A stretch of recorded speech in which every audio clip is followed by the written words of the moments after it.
ประซักมาพบกับรายการที่อาภาบวนกับนักสัมภาษณ์บ่าวหนุ่มก้นรอจากบาร์คอนประสิทธิ์เรียนคณะนิติศาสตร์รัฐศาสตร์ที่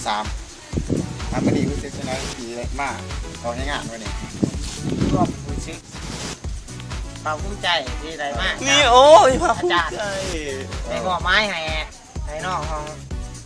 เรื่องนี้32เนาะได้ก็ออกที่งานในการออกที่งานของเราก็กิจกรรมของเราก็ ฝืน คือยังดี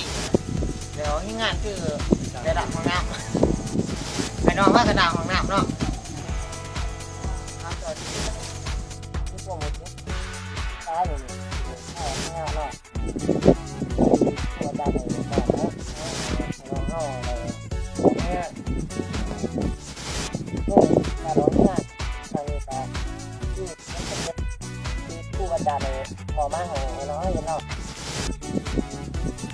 เอางานทางนี้เด็กได้ยังไงเอาง่ายๆให้ทางนี้นั้นให้เราเข้าได้ฆ่ากันของหน้าเนาะต่างของหน้าพวกอะไรของเราง่ายคือของการทำงานหนึ่งคือของพวกนั้นแล้วก็เข้ารอดตัวการในบ้านเพื่อนหลายงานกันเราเข้าพวกทหารทางนี้พวกทหารอะไรถ้ามีรายการทหารขบวนของตอนนี้เป็นการเราแจ้งเขาหนึ่งการลาเป็นโฆษณาของกันใน